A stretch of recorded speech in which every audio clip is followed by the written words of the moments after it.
I call the honourable member for Ryan. Thank you, Madam Speaker. My question is to the Minister for Immigration and Border Protection. Will the minister please update the House on the government's continued efforts to protect our borders from the terrorist threat? And, Minister, what recent reaction has there been to these measures, and what is the government's response? I call the honourable Minister for Immigration and Border Protection.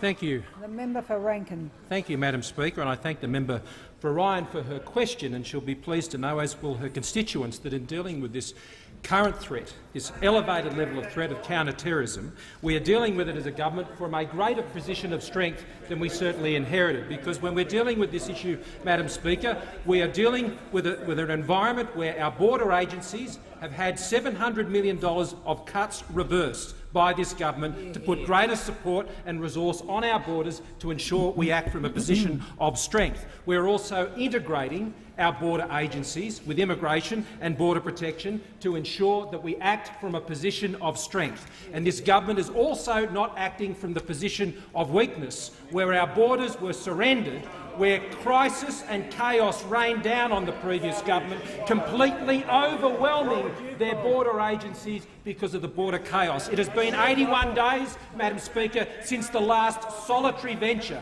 people smuggling venture, to this country, Madam Speaker.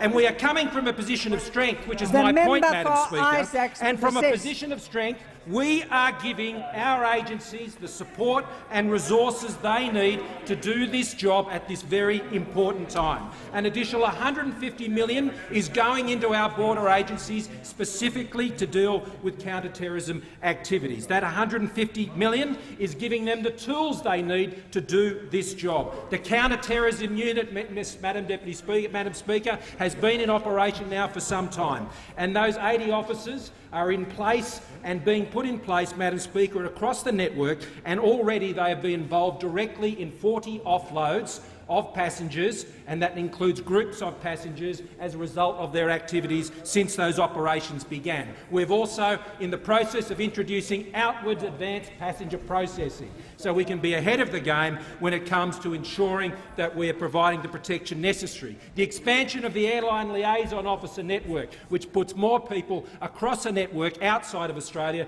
to ensure we have a better heads-up of those who are coming to Australia, and of course the expansion of the biometrics. Now, on these latter points, Madam Speaker, we not only need to give the resources and the tools, but we need to give the powers.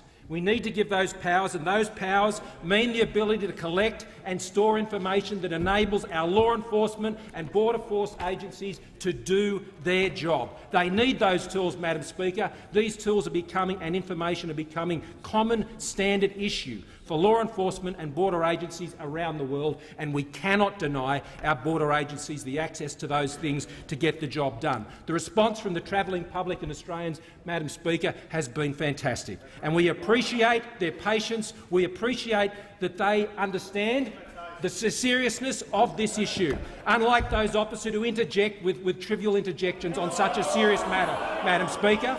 Unlike the opposition who has interjected so trivially. The time has expired. I call